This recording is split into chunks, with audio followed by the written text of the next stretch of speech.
Right. So, switched up the format. Switched it up a little bit, Bill. We're going to do World Wars episode 20. Yggdrasil. So, for those of you out there that are saying, well, just who or what is that, right? Yggdrasil comes from the Nordic mythology, and it represents, a world tree, so to speak. So just let you know, we're going to continue that conversation from the previous episode. Yggdrasil is an immense and central sacred tree in Norse cosmology. Around it exists all else, including the 9 worlds or the 9 realms. All right. So it's just some background so people don't think I'm just typing anything up here. We're going to go and take care of a few things regarding our last episode. We'd like to show some continuity in all of this. So we're going to go back to Galatians.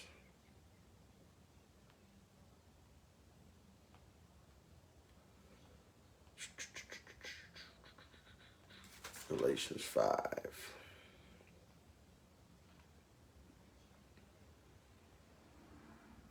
And we'll pick back up there, starting around 5:19. Now the works of the flesh are manifest, which are these: adultery, fornication, uncleanness, lasciviousness. Let's get those 4 out of the way first.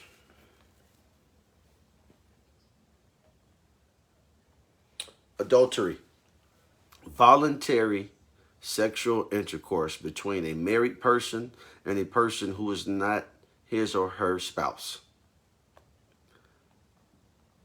Okay, fornication takes us back to around episode 13, I believe.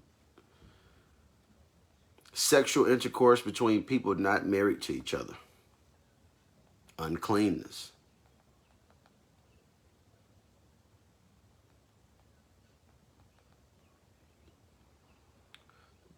The state of being unsanitary. Dirtiness.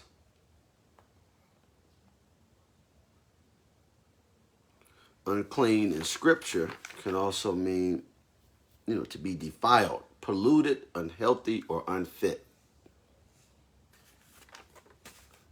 See Isaiah 6:5.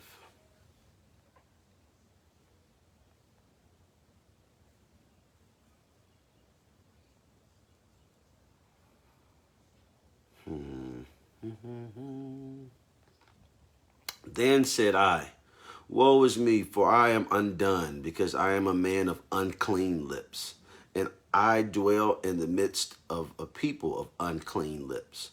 For mine eyes have seen the King, the Lord of hosts.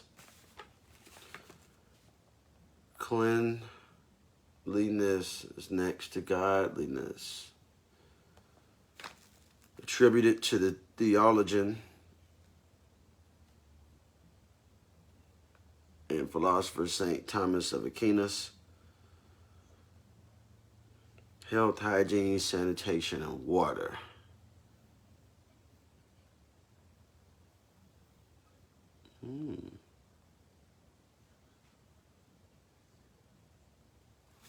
Okay.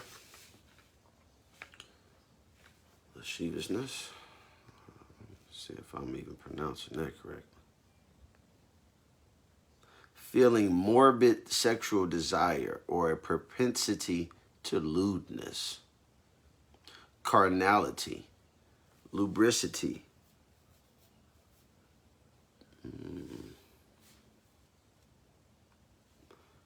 Lewd.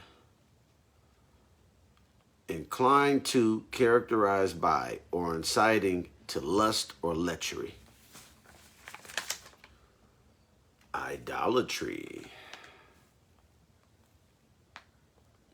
Extreme admiration, love or reverence for something or someone, We must not allow our idolatry of art to obscure issues of political significance.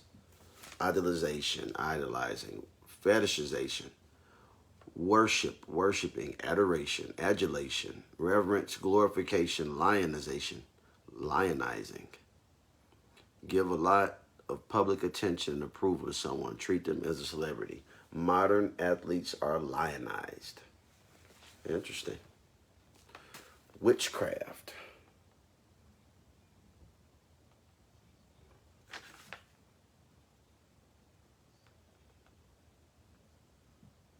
The practice of magic, especially for evil purposes. The use of spells.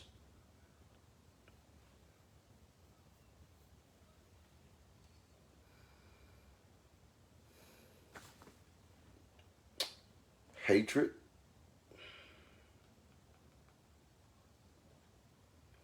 Intense dislike or ill will.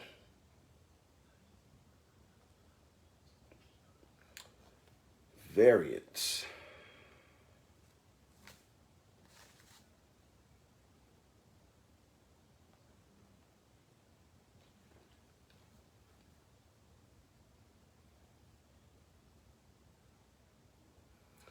Variance. In law, an alteration of something formerly laid in a writ, or a difference between a declaration and a writ, or the deed on which it is grounded. So it seems like it's going back against your word, breaking an oath. Emulating.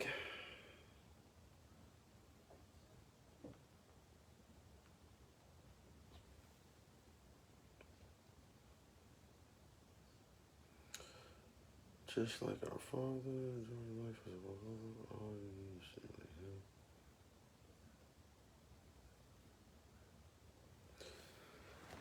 Biblical understanding of emulations revolves around the idea of competition, rivalry, or the desire to surpass or imitate others.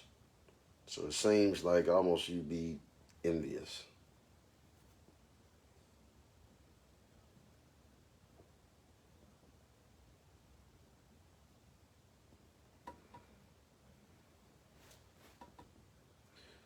Emulations is a work with the flesh. The word emulations comes from the Greek word zelos, which often denotes enthusiasm, fervor, passion, devotion, or an eagerness to achieve something. The process of copying something achieved by someone else and trying to do it as well as they have. Yep. Wrath.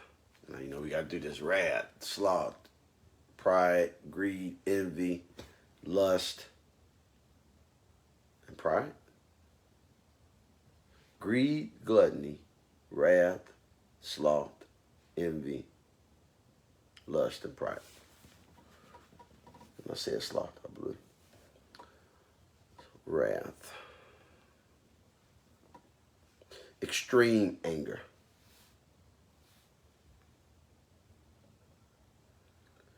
Go down to strife. Angry or bitter disagreement over fundamental issues. Conflict. Sedition. Sedition is overt conduct such as speech or organization that tends toward rebellion against the established order. So a spirit of rebelliousness.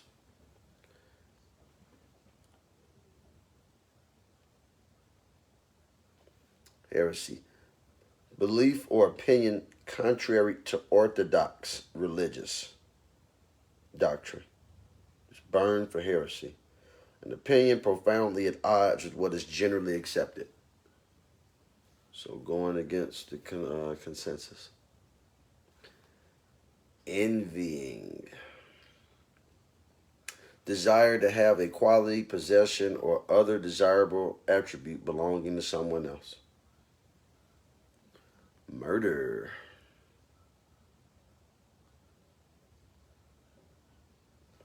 The unlawful premeditated killing of one human being by another. Almost there. drunkenness,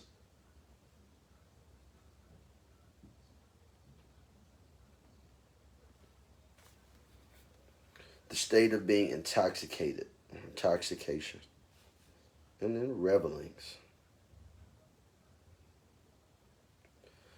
To take part in noisy festivities and make merry. The Greek word komos, that is translated into English as revelings in the King James Version of the Bible, originally meant a festive procession in honor of the wine god, merrymaking. In the New Testament, it always is used in a negative sense to refer to carousing, revelry, or excessive feasting. So, almost like greed and gluttony. All right, so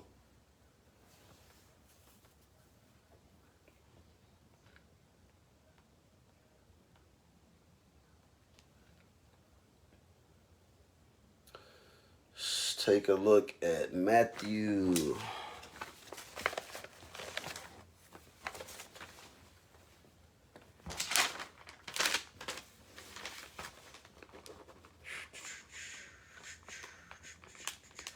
Matthew 9:15, as well as 25, 1:6, John 3:29, as well as Revelation 21. All right.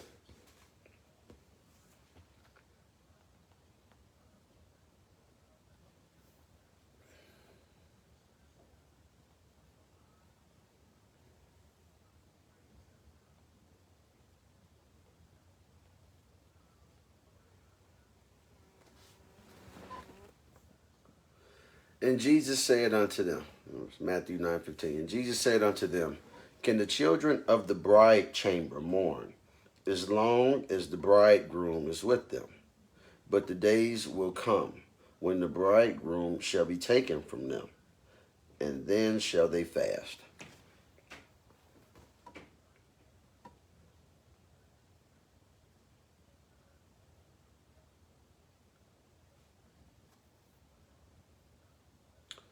Let's go over to Matthew 25, verse 1. Then shall the kingdom of heaven be likened unto 10 virgins, which took their lamps and went forth to meet the bridegroom. And we'll go 25:6. And at midnight there was a cry made, behold, the bridegroom cometh. Go ye out to meet him.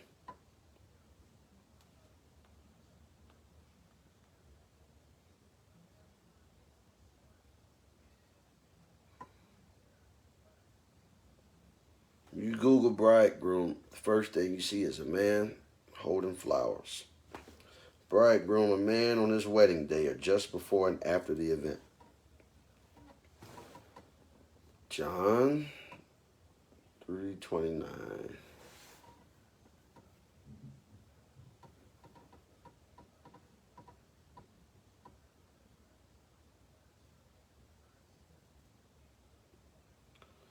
John 3:29. He that hath the bride is the bridegroom. But the friend of the bridegroom, which standeth and heareth him, rejoiceth greatly, because of the bridegroom's voice.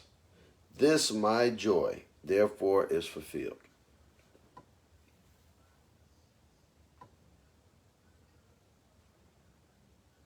Let's get down here to Revelation. Revelations 21:2. And we can start off with just one.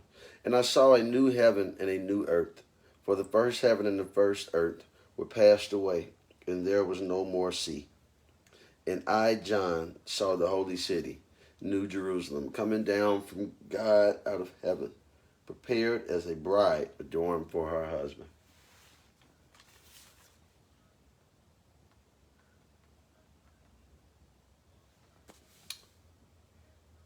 Let's go to John 15.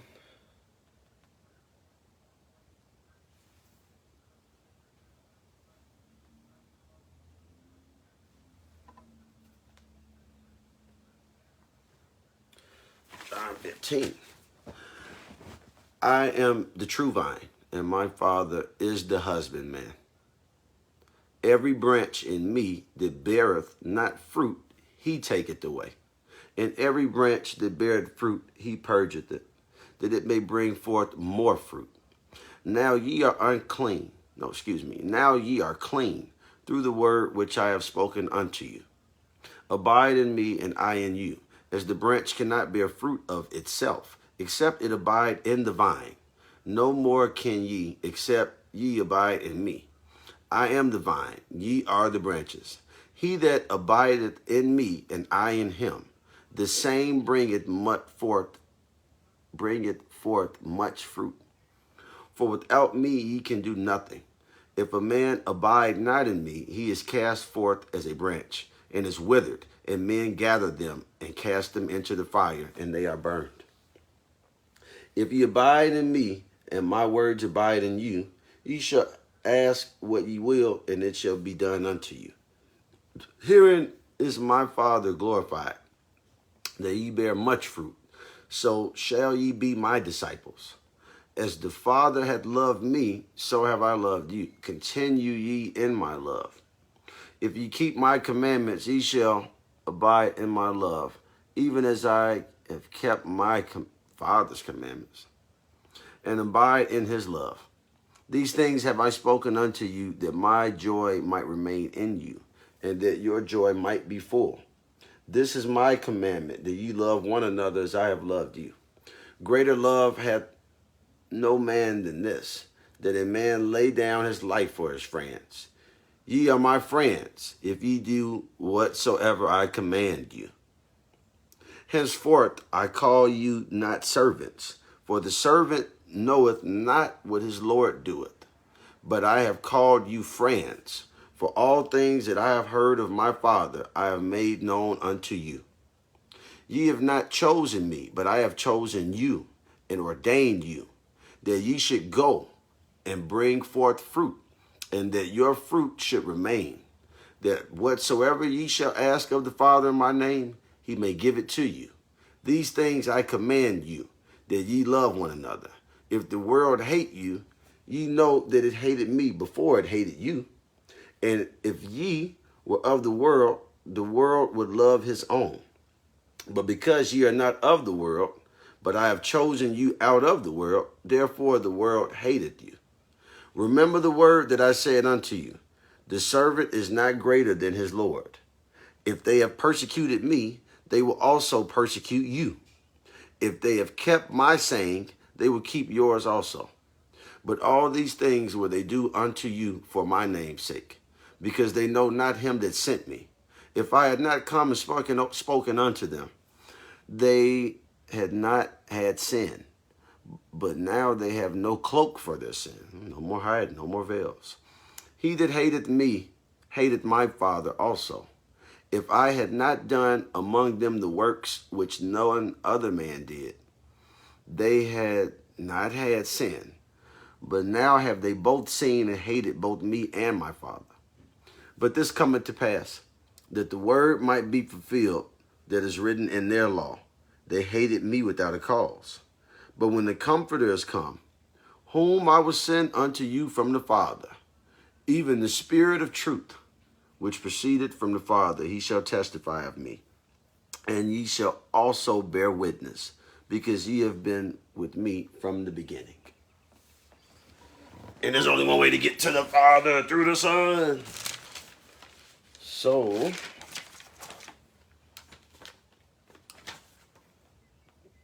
finish this up this way.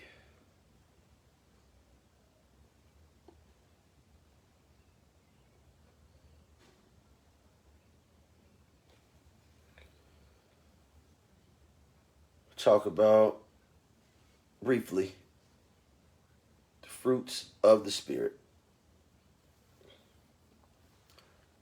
Love, joy, peace, patience, kindness, goodness, faithfulness, gentleness, and self-control. First, we are called to love God. Second, we are called to love each other. Joy that comes from God. Peace is the calm that knows. Peace is the calm that comes from knowing God. You can see that. Patience. The more we grow in patience, the more we are like God, who is always patient with us. Kindness. God saved us out of his kindness. This is why we are called to be kind, the crest of kindness. We should seek to bless others. This is the goodness. We should seek to bless others, care for them, and bring good things into their lives. Faithfulness. God will never leave us or forsake us. As God is faithful, so we too must be faithful. Gentleness. When we speak gently toward one another, it gives life. Breathe life into me. Don't speak curses and ill. Don't speak death over me. Self-control. To be in control of one's thoughts and actions. So, I hope you guys enjoyed that episode. We'll finish this trilogy off later.